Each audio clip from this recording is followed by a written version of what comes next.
salaamaaleykum mbokki Banlieue FM yéen ñi topp saa su ne ci li nga xamante ni mooy seen bande FM 98.1 ci kër gi ci Pikine ñi ngi am mbégte ak kontaan ñëwaat ak yéen seen émission bu bees tàq di After Foot nag boo ci bëggee topp yomb na mën nga ñu déglu ci 98 wala nga dem ca Facebook ba ca Golbert Média ba ca YouTube ba ngir nga mën a am lépp li nga xamante ni mooy actualité sportif li nga xamante ni tamit mooy wàccaayu CAN Cameroun 2021 bi ñu jëm. ak lépp li nga xamante ni tam ci wàllu championnat Sénégal muy Ligue 1 Ligue 2 ba jëm ci li nga xamante ni mooy national 1 ak national 2 ba ci championnat régional yi ak tamit ñëw ci li nga xamante ni tamit mooy wàllu nawetaan aussi da leen koy jiital waaye nag li ko tax a jóg tamit gën mooy waajal leen CAN bi ñu topp gaynde yi seen wàccaay yi ba li nga xamante ni ñu daal di jël ndam la ca Cameroun 2021 waaye nag seen émission maak seen naataango seen doom ndey seen xarit muy Ousmane Sy ñoo nar a pelloo defal émission After Foot Ousmane ñu am mbégte kontaan di la dalal ci émission After Foot comme ça su ne ko daan doxalee. voilà Moussa ñi ngi nuyu ñëpp ñi nga xamante ne ñi ngi déglu sur la banlieue donc di la nuyu aussi di nuyu ñi nga xamante ni mooy suñu réalisateurs yi. di nuyu aussi doyen Daouda Guissé bi nga xamante ni moo am l'initiative créé lu mel nii surtout à Pikine donc di ko remercier bu baax a baax di remercier ñëpp ñi nga xamante ni ñuy déglu leen wax aussi bon retrouvailles parce que ça fait un bail boo xamante ni gisante ni donc pour votre émission mais là on est revenu et on va proposer des émissions de choc. donc laataa ñuy dañuy lay jox ci point yi nga xamante ni dañ ko fas yéene waxtaanee tey muy liste bi nga xamante ni Aliou Cissé génn na ko ci gaynde yi nga xamante ni ñoo war a jongante fële ca nga xam ne mooy Cameroun ca CAN bi ñu jëm 2021 bi waaye ci daan ñëw ci li nga xamante ni mooy championnat Sénégal professionnel Ligue 1 daan dugg ci Ligue 2 waaye daan ñëw ci li nga xamante ni tamit mooy nawetaan ndax boobu léegi proche nu dugg ci li nga xamante ni mooy nawetaan ak championnat yi waaye it dañuy Ousmane suñu premier point bi ñëw dégtal leen liste bi nga xamante ni Aliou Cissé ñoom la wóolandi ngir ñu daal di jongante li nga xamante ni tey mooy CAN bi waaye dafa woo ñaar fukki joueurs ak juróom-ñaar moom Aliou Cissé bu ñu ñëwee ci li nga xamante ni mooy wàllu gardien indi na ci Edouard Mendy Alfred Gomis ak Seny Dieng ci wàllu défenseur woon ci Bouna Sarr woo ci Saliou Ciss Kalidou Koulibaly Pape Abdou Ciss Abdou Diallo Ibrahima Mbaye Abdoulaye Seck Fodé Ballo-Touré Cheikhou Kouyaté ci wàllu li nga xamante ni mooy milieu terrain woo na ci Pape Matar Sarr Papa Gueye Nampalys Mendy Idrissa Gana Gueye Moustapha Nam Mohamed Loum Ndiaye Joseph Lopi ci wàllu attaquant nag woo na ci Sadio Mané Ismaïla Sarr Bamba Dieng Keita Baldé Habib Diallo Boulaye Dia Famara Diédhiou ak Mame Bara Thiam loolu mooy ñaar fukk ak juróom ñaar yi nga xamante ni Aliou woo na leen ngir tàggat leen ñu waajal li nga xamante ni mooy CAN bi laata ñuy dem ca Cameroun waaye it di leen xamal ni rek Ousmane kii di Ismaïla Sarr xale bi ndar-ndar bi ci blessure la nekk mi ngi ci rééducation mi ngi ak médecin Watford yi gis nañu travail yi ñuy def ak moom durant la semaine pour waajal ko mu mun dem CAN bi nan nga jàngatee liste Aliou Cissé bi. waaw Moussa d'abord li ñuy wax moom mooy que Aliou c'est un coach boo xamante ni peut-être que parfois ñu critiquer ko sur ses choix. mais aussi parfois am na loo xamante ni war nañ ko mën a nangul moom mooy il suit sa logique. donc boo xoolee liste bi ñi mu convoqué. c'est des joueurs yoo xamante ni il a eu à travailler ak ñoom. aussi durant beaucoup de matchs même si parfois il y a eu des changements sur certains matchs. donc boo xoolee si convocation bi da ngay gis ni c'est des joueurs yoo xamante ni ñëw nañu ñëwaat nañu donc kon li mu def je pense que critique mënatu fa am. parce que joueur boo xamante ni essayé nan la essayé waat la donc nga joxe satisfaction donc bu ko convoqué lu toll ni équipe Coupe d'Afrique des Nations je pense que li ñu war a def aussi moom mooy que jox ko confiance parce que là les joueurs qui sont présents sur la liste c'est des joueurs yoo xamante ni c'est des joueurs de qualité. malgré que y a 2 joueurs yoo xamante ni ñu ngi ci blessure mais c'est des joueurs yoo xamante ni peut-être qu'avec les médecins. donc am nañu l'assurance que ils seront prêts le jour J donc amul benn choix benn critique boo xamante ni war nañu ko mën a def bu particulier par rapport li ñuy wax kay moom mooy que est-ce que contexte ngay jouer match de qualification. ak contexte compétition c'est la même chose. parce que en compétition il faut dire que il faut nga def le bon choix. il faut que aussi joueurs yi nga xamante ni da nga leen di yóbbu ñu am un mental boo xamante ni c'est un mental fort parce parce que match yi ngay jouer c'est des matchs à qualification donc du moment où nga génn ci match de poule yi foofu tu as besoin des joueurs yoo xamante ni mentalement ils sont prêts pour def la différence et aussi il faut que aussi nga am benn culture moom mooy le collectif collectif boo xamante ni bu soudé la par rapport ak joueurs yi nga xamante ni ñoom nga am je fais confiance parce que là aussi joueurs yi ñu amee je pense que war nañu mën a proposer jeu boo xamante ni dina cohérent et dinañu mën a apporter beaucoup de résultats yoo xamante ni baax la. lii nit ñi xaw a tiite mbir mooy Aliou Cissé que ci wàllu nga xamante ni mooy qualification gis nañu changement de système yu bëri yi mu def des fois mu def 3-5 des fois mu def 4-3-3 des fois mu changé donc avec l'équipe gis nañu ba tey yow ca gis-gis ban système la équipe bi mën a tourné wu nga gis ni joueurs yi daan ci sentir seen bopp parce que gis nañu ni yi ci mujj ci 3-5-2 yi mu fi indi dañuy gis l'équipe à peine à retrouver sa marque. Donc dañuy gis dafay am ay li nga xam mooy cassure sur toutes les lignes donc ban xale yi ci ban taxawaay la mën a dem mën ko aborder li nga xam mooy CAN bi nga xam xale yi daan ci yëg seen bopp. Moi, je pense que Moussa, parfois, Aliou day jéem a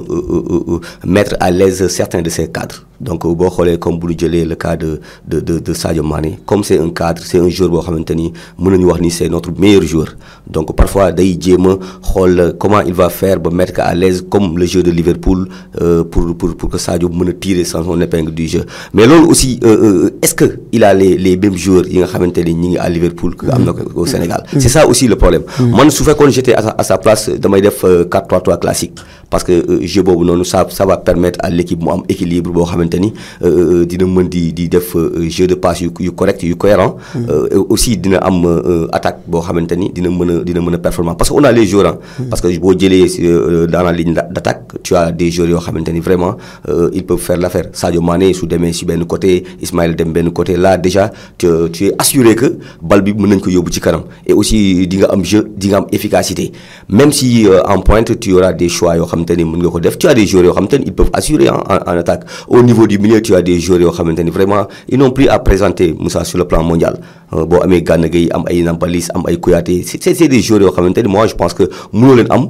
di wax ni damay am problème jeu alors que c'est des joueurs yoo xamante ni ils ont confirmé ils ont joué des grands matchs en Europe ils ont tiré leur épingle du jeu moi je pense que li des moom mooy que ñu xool les individualités yi nga xamante ni mën nañu dem de pair parce que aussi mënoo gagner équipe bu soudée ak ay taqale il faut le dire parce que ñun boo xoolee suñu principal problème c'est ça le jeu Sénégal équipe bu ndaw du ko gagner. mais est-ce que jàppoo ne Aliou Cissé dafa am ay problème de choix avec ci yenn joueurs yi parce que bu ñu ko xoolee l'arrivée de Abdou Diallo donc nga xamante ni gis nañ li muy def avec Paris Saint-Germain mais teewul tamit ak xale bi di Abdoulaye Seck nga xamante tamit mi ngi yéeg ay échelon di gagné ak Fodou Ballo-Touré bi nga xamante ni moom it ma nga ca Milan AC ñu gis cadre bi mel na Cheikh Kouyaté mu doon capitaine équipe bi mais dafa am fu mu toll nii problème de choix Cheikh ci digg bi la koy footballoo wala ci défense bi la koy footballoo loolu tamit doon na li nga xamante ni Aliou équation la ci moom parce que Cheikh quoi qu'on puisse dire ak fu mu toll nii concurrence bi am ci équipe bi ça devient sérieux pour mu am une place de titulaire ci wàllu équipe nationale bi ñu jëm. Ouais ça aussi loolu aussi c'est une chose boo xamante ni c'est à noter donc mais Kouyaté il faut dire que dafa am benn statut spécial bu nekk ci moment parce que y a des joueurs yoo xamante ni tous les entraîneurs dañ koy soxla seen équipe parce que c'est des joueurs yoo xamante ni c'est des relayeurs pour de l'entraîneur parce que Kouyaté c'est quelqu'un boo xamante ni même si parfois ñu critiquer ko mais dafa am benn rôle boo xamante ni rôle bu essentiel la bu muy jouer par rapport entre l'entraîneur et les joueurs et aussi ça aussi chaque équipe da nga koy soxla c'est l'âme équipe bi am benn am leneen li ci nekk nag moom mooy que est-ce que ses performances par rapport ak équipe nationale mi convaincre wala convaincre est-ce que c'est performance par rapport ak duo bi mu war a am ak Gana Gueye mi ngi ñëw wala ñëwul là aussi c'est un autre problème donc foofu aussi li nga wax day ñëwaat day taxaw c'est-à-dire que problème de choix bi là parce que aussi équipe nationale la nekk il faut prendre les meilleurs du moment il faut prendre les meilleurs du moment bu ñu demee à un point où dañuy am sentiment là day risquer mu répercuter aussi si suñu jeu donc là aussi il faut que mu jël des choix forts et c'est les joueurs parce que on a 22 joueurs yoo xamante ni ils sont interchangeables am na match yoo xamante ni vraiment on peut tester certains joueurs mais moi je me dis que loolu aussi c'était avant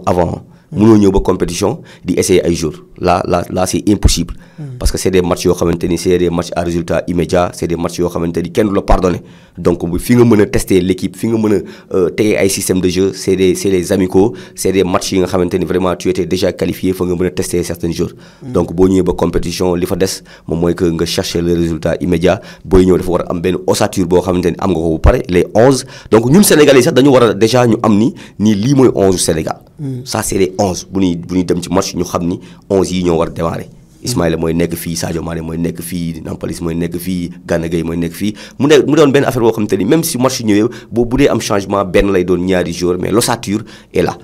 Donc waruñu nekk si ay incertitudes. Comme en 2002. oui en 2002 même xale bi nga xam ne dafa am 5 ans boo ko nee équipe bu Sénégal bi ñan ñoo ko composé da lay defal classement. Équipe nationale du Sénégal mais là da ngay gis ni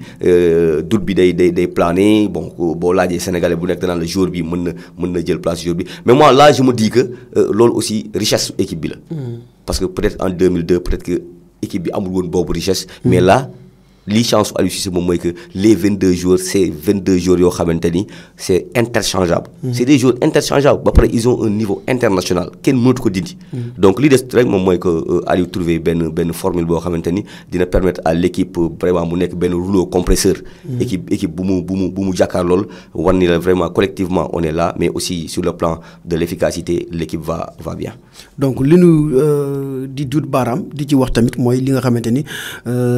bàyyi na te defu ko war ko doon ko defal di nga xamante ni mooy sunu championnat bi nga xamante ni Ligue Pro la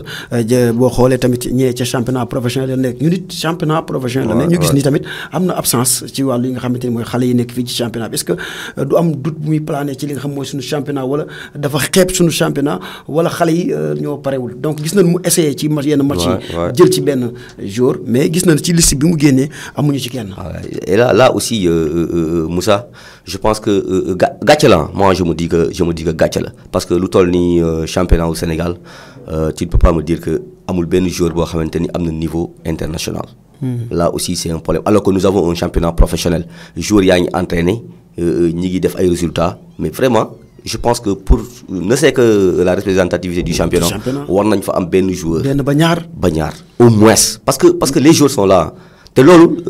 je me dis que aussi day defaale promotion wu championnat bi parce que tey boo demee ci liste Sénégal nga xool tous les joueurs évoluent à l'extérieur amul benn joueur boo xam te ne mais les gens vont se poser la question est-ce que Sénégal championnat bi ça va ouais ils vont se dire que vraiment championnat au Sénégal il y a rien du tout waaw tous les joueurs yi nga xam te ni baax nañu ils vont à l'extérieur alors que y a des joueurs yoo xam te ni ils sont là vitrine la y a des joueurs yoo xamante ni ils ont le niveau Moussa ils ont le niveau. Quoi qu'on puisse dire il y a des joueurs yoo xamante ni ils peuvent faire l'affaire. Ah oui. Il y a des équipes yoo xamante ni comme l'Égypte l'Algérie parfois dañuy jël ay. championnat bi dugal ko ci. Égypte moment bi muy dominer l'Afrique pendant 3 ans. Ah oui. Mais ils avaient des 10 ans ils avaient des locaux. Alors que les autres équipes yi ñu doon dóor muy ay Côte d'Ivoire ay Nigeria ay Sénégal mais c'était des professionnels. Mais bu ñu ñëwee en Afrique c'est une autre réalité terrain yi day am yeneen réalité yoo xam te ni mooy ñëw parce que Coupe d'Afrique du championnat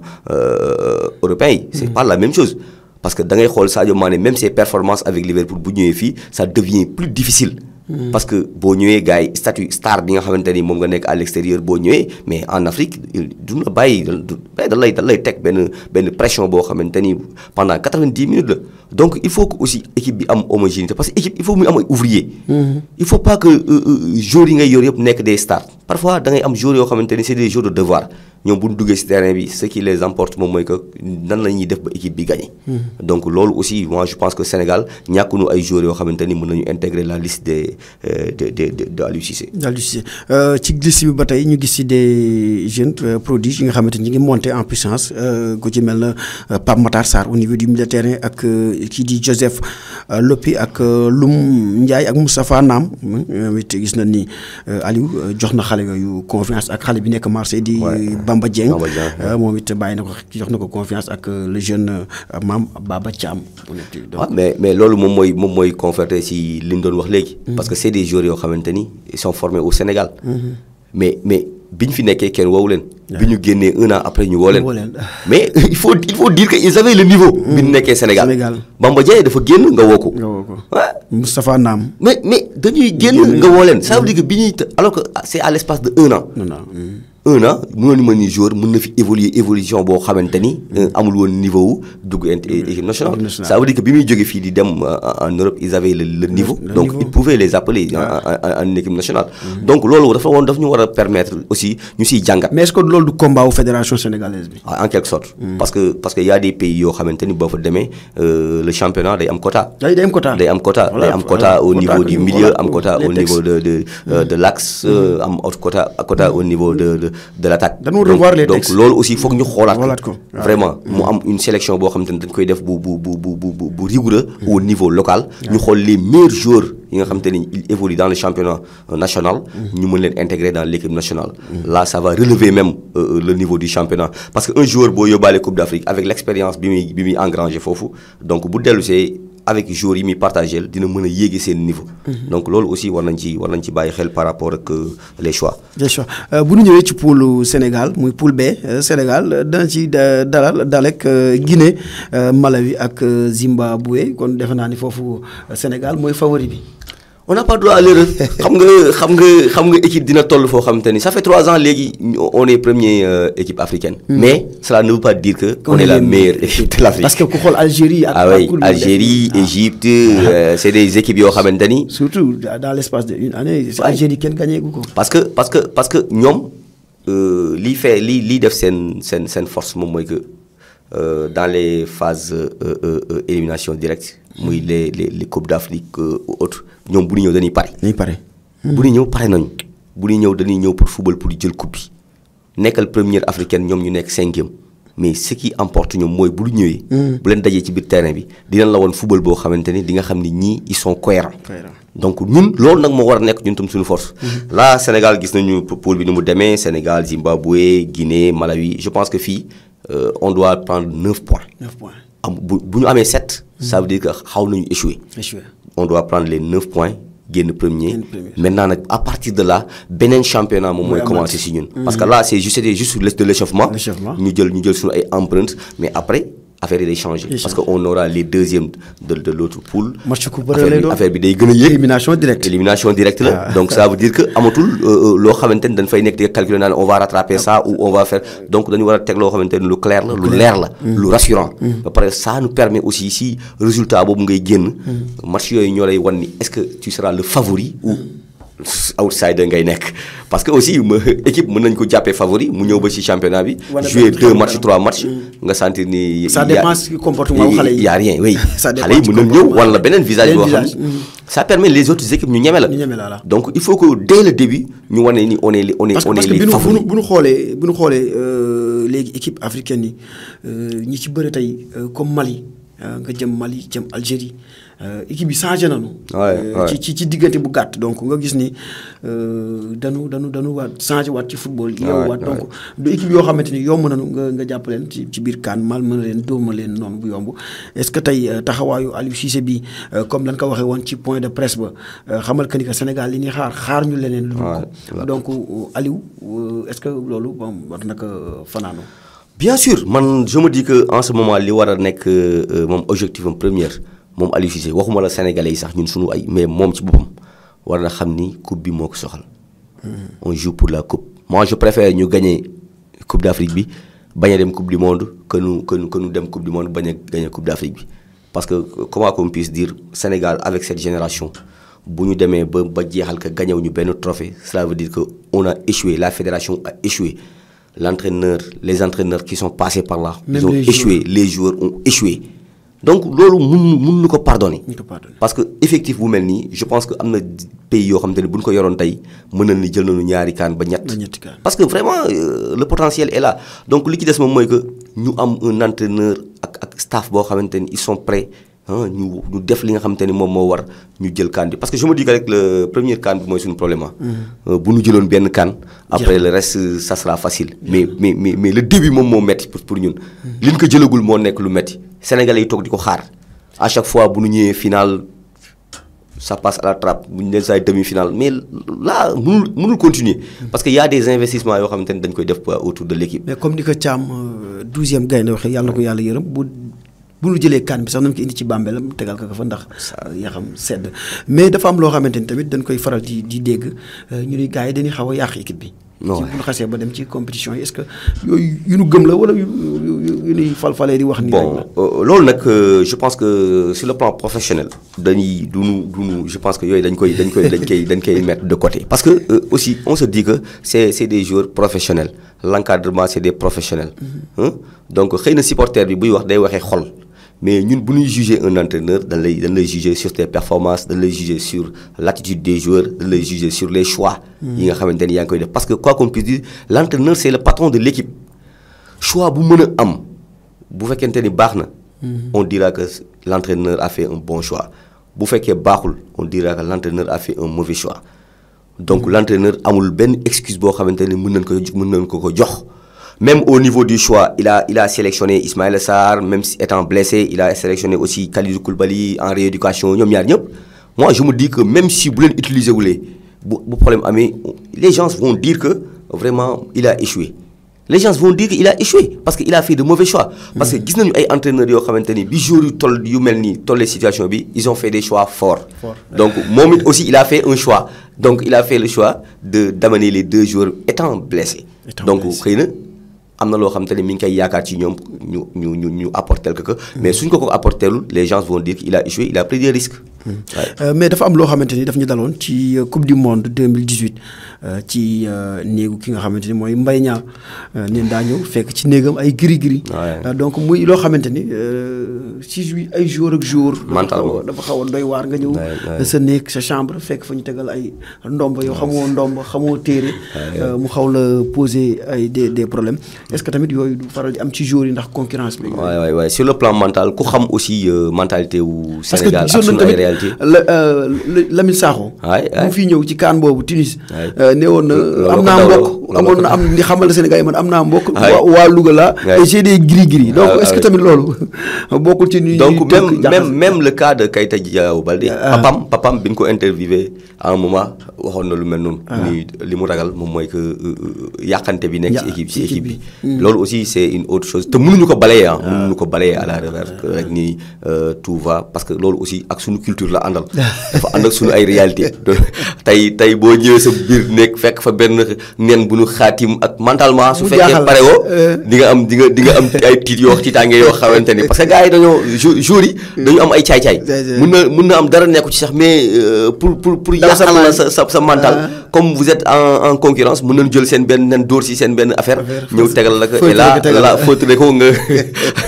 là mentalement alors que jour mental la jour mentalam bu fekkente ni baaxul lépp lu mu bëgg réaliser mun ko réaliser jour dafa soxla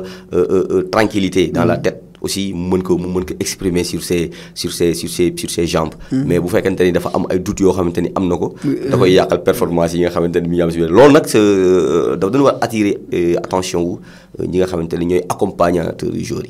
yi bu ñu demee bu ñu accompagner joueurs yi vraiment yooyu war nañ fexe ba bu mu am aussi joueur boo xamante ni si sonné nan la ci yu mel noonu je pense que mën na la exclure définitivement à l'équipe nationale parce que loolu aussi mënuñu dem parce que équipe nationale li fa war a prôner moom mooy que le meilleur va jouer donc mënoo ni man kii moomu mën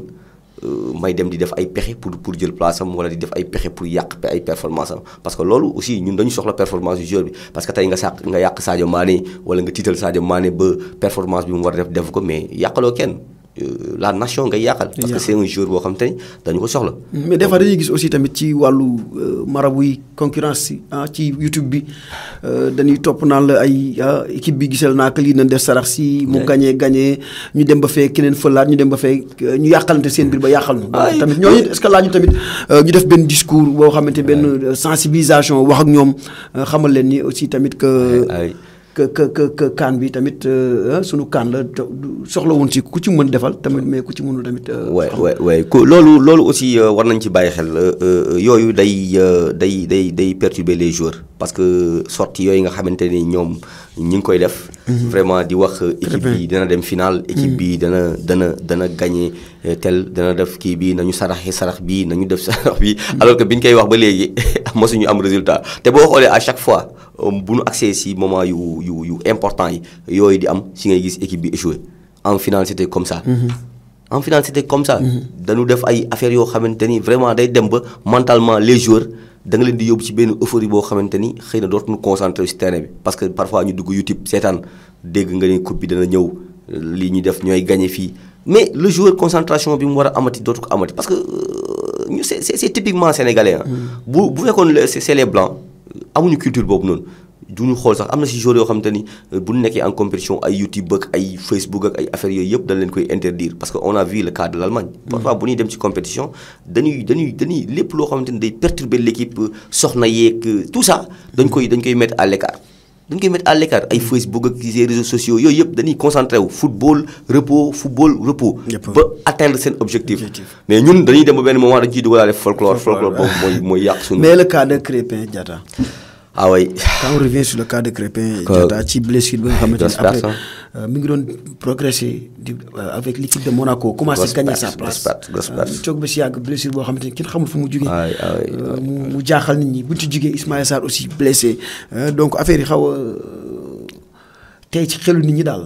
Moi, je pense que cas Crépin bi c'est vraiment dommage. C'est dommage pour l'équipe nationale. Parce que je pense que c'était le joueur bien xamante ni il pouvait apporter sur le plan offensif. Ouais, parce que pareil avec sa vitesse, sa technique, ses changements de direction. Après, il pouvait faire des permutations avec Sadio. Il pouvait le faire avec Ismaïla. Donc, loolu da doon attirer benn flexibilité sur le jeu. Parce que joueur le boo xamante ni il peut jouer sur les côtés comme il peut être animateur. Donc joueur bu mel noonu aussi boo ko perdee. Bon ça pèse lourd. Vraiment ñu ñaanal ko rek mu dellu si jàmm. Mais c'est une grosse perte pour nous parce que vraiment ça il pouvait nous apporter beaucoup en Coupe d'Afrique. Donc comme ni ñu koy waxee rek yéen a ñuy topp ci seen émission After Foot ci Banlieue FM 98.1 mu ngeen di topp it ci Facebook ba ca Golbert Média ak YouTube ba ngeen dem abonné ji ca Golbert Média ni lay demee nag saa su ne fii bu ci CAN bi dañ leen koy jox en intégralité ngeen dund CAN bi Coupe d'Afrique des Nations wàccaay Lions yi nanu toogee nanu nekkee donc lépp dara du leen rëcc fii ci Banlieue FM donc mu doon ay émission boo xamante ni donc ñëpp nañ ci bàyyi xel te waajal ko di woo nag li nga xamante ni tamit mooy sponsor yi ñoom it ñu fëgg bunt bi dugg si te xam ni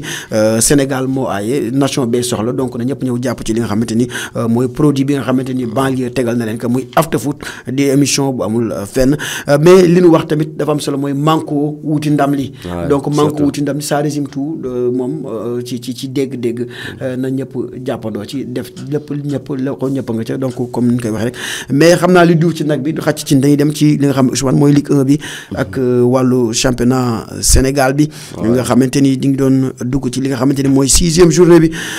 démb nga xamante ni moo doon ci dibéer bi Dakar Sacré-Cœur ak Ndiambour tamit dañ ko dóorati foofu Dakar Sacré-Cœur moo ko dóor ñaar ci dara diggante Casa Sport ak Seneps Excellence bu Thiès Casa Sport daal di koy dóor moom it benn ci dara waaye diggante Jaraaf ak Jaraaf moom it daal di duma Jàmbaar ñaar ci dara diggante Génération Foot ak AS Douane Génération Foot daal di dóor AS Douane benn ci dara diggante Guédiawaye FC ak Teungueth FC Teungueth daal di koy dóor ñett ci dara diggante Mbour Petite Côte ak US Gorée door ko ñeent ci benn waaye diggante Linguère de Saint-Louis ak AS Pikine démb la woon ca Mawade Linguère daal di koy door ñaar ci benn laataa ñuy ñëw ci match Linguère ak ci li nga xamante ni mooy parcours Linguère dañuy ñëw ci li nga xam mooy classement bi Ligue 1 bi Casa Sport moo nekk ca kaw ci li nga xam mooy juróom-benn journée yi am fukki poñ ak ñaar 12 points Tëngéej moo ca topp am fukki poñ ak benn di 11 points Jaraaf di ñetteel ba am fukki poñ di 10 points Linguère moo nekk ca ñeenteelu place ba am fukki poñ moom it ci 10 points US Gorée mu ngi ca juróomeelu place ba am 9 points di juróom-ñeenti poñ ci juróom-benneelu place ba Génération Foot moo fa ne am juróom-ñetti poñ ca juróom-ñaareelu place ba Guédiawaye FC moo fa nekk am juróom-ñetti poñ di 8 poñ ca juróom-ñetteelu place ba CNEPS fa nekk amit juróom-ñetti poñ ca juróom-ñeenteelu place ba Mbour Petite Côte moo ca ne am juróom-ñetti poñ ca fukkeelu place ba Dakar Sacré-Cœur am juróom-ñaari poñ ca fukk ak benneelu place ba kii di Jàmbaar FC moo fa ne am juróom-benn poñ ca fukk ak ñaareelu place ba AS Pikine fa nekk am juróomi poñ ca fukk ak ñetteelu place ba AS Douane moo fa ne am ñeenti poñ ca ki nga xamante ne nag mooy fukk ak ñeent ca place bu mujj ba Njàmbur dafa toog ak ñaari poñ mu nekk 6 journée démb di nga xamante ni durant les 5 dernières années yi ñu dund. Linguère mu ngi fubal démb meilleur match am hier contre AS Pikine démb boo xoolee laataa ñuy dañuy ñëw ci compo ba fa amoon démb bi ñu ñëwee ci wàccaay laataa ñuy démarrer ñu gis ni Petit Dieng di Mamadou Ndiaye Azar blessé ci li nga xam mooy à l'échauffement laataa ñuy door kii di sooy bu ñing Kimpembe moom it ñu gis que mu indi fa benn acte d'indiscipline ñu daal di koy rocc avant coup d'envoi wu match bi daal di indi ki nga xamante ni mooy Doudou moom ñu dugal ko pour mu compléter mais mu xawoon indi tuuti perturbation ñu xam ne à 10 minutes nga perte ñaari jours ci coup d'envoi ci match bi mel na contre AS Pikine muy match bi nga xam ne ñëpp a ko doon xaar ci stade bi donc ñu mujj changé nga am tamit perte sa latéral gauche titulaire muy Mohamed Fall Thieló mu blessé moom it à l'entraînement gis amuñu ko démb ñu ci noonu Majib daal di changé li nga xam coppi mooy classement bi mu daal di bàyyi Aline Fall ca kaaya à droite mu yóbbu fa Mansour Fall Crépin daal di jëm ca gauche mu yóbbu fa Amadou Senghor pour son baptême de hier daal di reculer baax benn Otamendi ci axe ba boole kaak Omar Silva ñi ngi ci axe ba ca milieu ba mu daal dafay def fa Yaya mi nga xamante ni kenn xaaru ko woon Yaya junior li xale lu tableau waalo bi mu daal di koy indi boole kaak Cheikh na Diop Pogba ak kii di Jean Ndiaye Messi ca côté ndeyjoor ba mu def fa Jules Cissé Firmino ba ca beneen ba mu def Mamadou Malade Diallo Mbaye Niang mu daal di delloo ci kii di Babacar Gueye Sène sunu meilleur buteur bi daal di kenn donc ñu gis taxawaay boobu mais démb c'était moo doon meilleur match Linguère Ousmane ci li nga xamante ni bi championnat bi dooree ba léegi ci nga xamante ni mooy Yaya muy premier match am Amadou Senghor muy premier match am ñu livré match boo xamante ni un match de guerrier de haut niveau. Donc ci li nga xamante ni mooy démb ak AS Pikine ci stade Mamadou Wade. waaw Moussa d'abord féliciter l'équipe parce que vraiment il faut être fort pour gagner genre match yu mel noonu parce que mené par 1-0 l'équipe adverse rejoindre la nga trouver les ressources nécessaires pour remporter la victoire donc il faut féliciter l'équipe et le staff. Après aussi tout ce qui s'est passé wax nga ko léegi des joueurs yoo xamante ni blessé nañu avant le match ak ay actes yoo xamante ni d'indiscipline la. Surtout le cas de Sow. Donc le staff jël seen ay responsabilités. C'est ce que j'ai beaucoup aimé parce que aussi joueur avant tout discipline. Discipline ci football moo représenté lépp. da ngay am discipline tactique. am techniquement aussi sax da ngay war am discipline. pour nga mën nekk un grand joueur. donc joueur boo xamante ni si côté boobu noonu da ngay faillir moi je pense que il faut que ñu tegaat la ci yoon. nga xam ni affaire yi bon tu n'es pas indispensable dans le jeu et que y a d'autres joueurs yoo xamante ni ils sont prêts. mais bu ñu dellusee aussi sur compo bi dañuy delluwaat ci matchu Casa bi ñu football yi woon en parce que boo ko fàttalikoo match boobu Moussa équipe titulaire bi da leen wàccoon fii l'effectif yóbbu li nga xamante ni moo doon deuxième équipe bi ñu dem football yi match boobu mais match boobu ñu def moo permettre au staff ñu am li ñu am ci match bi ñu am tey loolu aussi on félicite le président et le staff aussi parce que vraiment am na ci part de responsabilité boo xamante ni xëy na nit ñi parfois duñu comprendre les choix mais parfois bu demee ba résultat bi ñëw si ngay comprendre ni c'était ça donc match yu Casa bi da ngay gis ni la deuxième équipe moo dem football que d'une manière boo xamante ni bëri na ay ñoo xamante ni suivre nañ ko ils se sont dit que mais est-ce que deuxième équipe bi mënul première équipe parce que ils ont livré un match héroïque en Casamance alors que dañ nekkoon en déplacement déplacé aussi d'une manière boo xam ne c'est un peu difficile parce que ku ne xam na ni Casamance daf sore nga jël bus ba Casamance dem def match bi ñu def en Casa dellu si loolu ça a permis au staff ñu am ay réorganisation yoo xamante ni dinañ ko defaat par rapport ak flexibilité wu équipe bi. parce que aussi en début de saison. il faut dire que dañu amoon problème mu flexibilité si jeu bi. il y avait des joueurs yoo xamante ni ñu ngi doon apporter seen vivacité ak seen technique pour tirer seen épingle du jeu. mais cohésion bi dafa xawoon des. boo xoolee entre la défense et l'attaque au niveau du milieu da doon am problème parce que y avait des joueurs yoo xamante ni peut-être que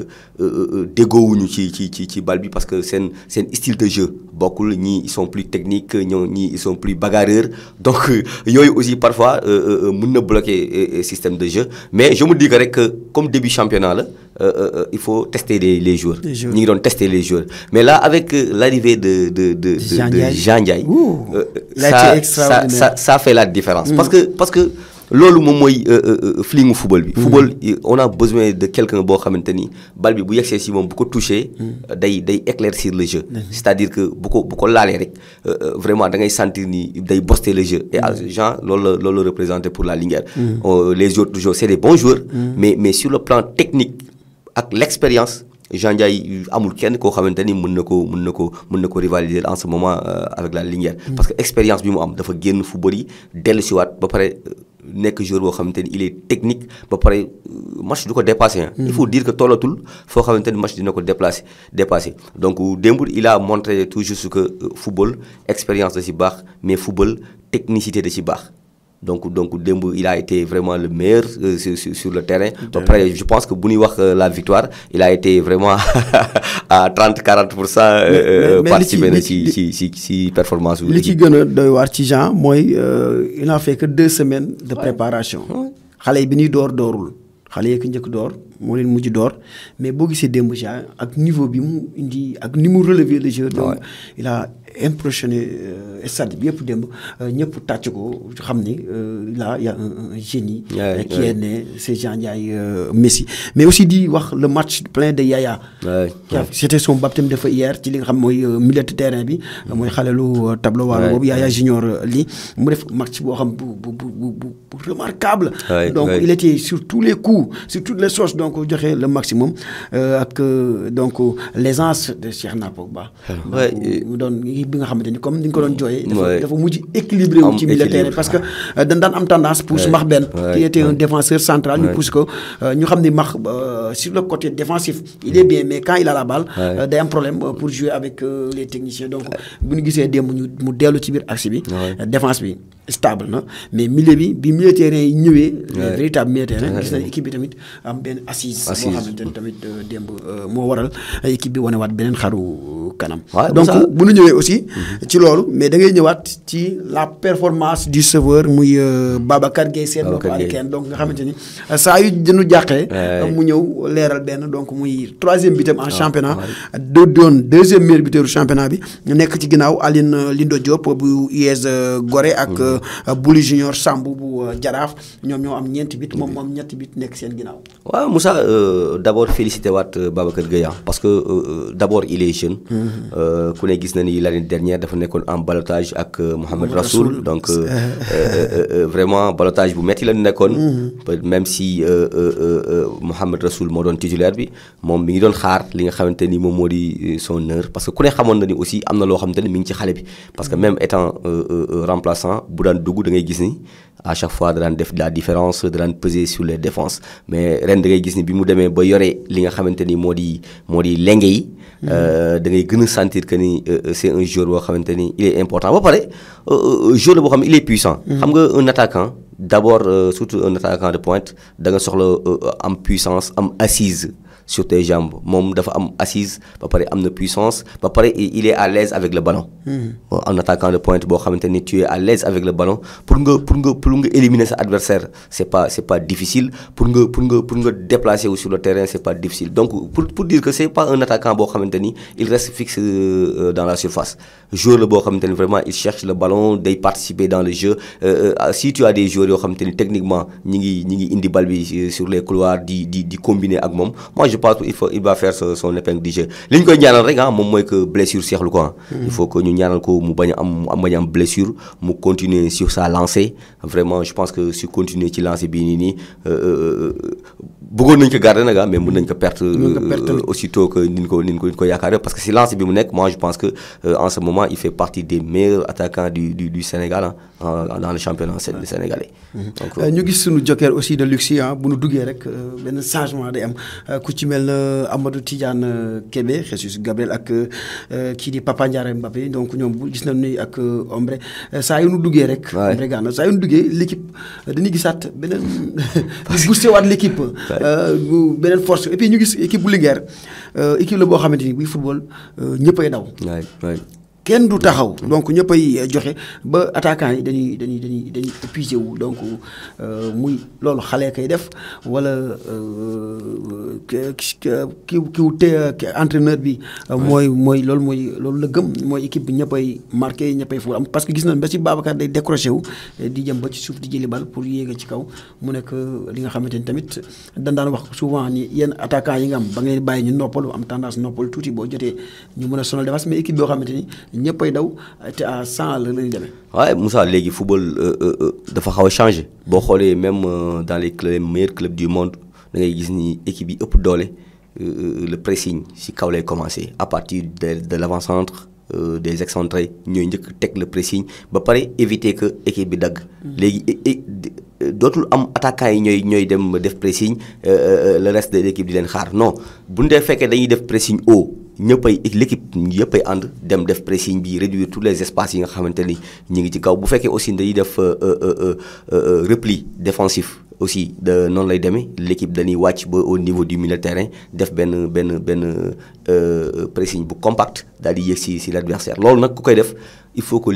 toute l'équipe soit prête amul kenn koo xamante ni day dox wala muy noppalu wala non da nga ko ci teg loolu aussi dañuy saluer la préparation du staff parce que aussi il faut le faire nga préparer joueur ba pendant 90 minutes mu mën di def pressing boo xamante ni bu incessant la parce que niveau football foofu la tollatul foo xamante ni vraiment dañ lay may ngay récupérer sur le terrain non maintenant ça va à 100 à l'heure match bi day daw bal bi c'est du attaque contre attaque la ñuy football léegi donc il faut que tout le monde participe donc Linguère li nga may loolu moom mooy que c'est des jeunes joueurs ay xale lañu te ay xale lañu yoo xamante ni ils ont été formés ensemble gis nga génération la boo xamante ni dañu ànd di yéeg même s'il y a eu quelques anciens yoo xamante ni ñu ngi leen di greffer ci équipe bi pour que l'équipe marche plus ak ay expérience mais tu as vu que vraiment c'est des jeunes yoo xamante ni ñoo defandoo seen cursus yaa ngi koy wax léegi muy Papa Ndiare muy Ombre c'est des joueurs yoo xamante ni bu ñu duggee ci biir terrain bi tu te dis même est-ce que xale yi waruñu woon nekk ay titulaires parce que loolu aussi c'est un travail du staff c'est à saluer aussi nga dem ba créer une équipe boo xamante ni vraiment ku dugg nga ni kii moo war a démarrer donc ça aussi ça ne fait que du bien pour l'équipe Moussa. kon nag Ousmane am nañu mbégte ak kontaan ci émission bi daal After Foot looy wax téléspectateurs yi ak mbokk auditeurs yi ci yéen di daje. waaw di wax rek namoon na leen pour gàttal parce que le temps bi nga xamante ni joxoon nañu ko vraiment tire à sa fin vraiment. bu dee football mën nañu waxtaan bu suba jël nañu sax ay minutes quoi parce que vraiment li ñu yore woon li ñu yor dafa bëri. donc di wax rek que ni on vous donne rendez-vous la semaine prochaine donc di leen wax rek que ni ñu yendu ak jàmm vraiment di leen wax aussi que ni football rek football moom il est là quoi football donc on vous donne rendez-vous pour la prochaine fois et merci encore.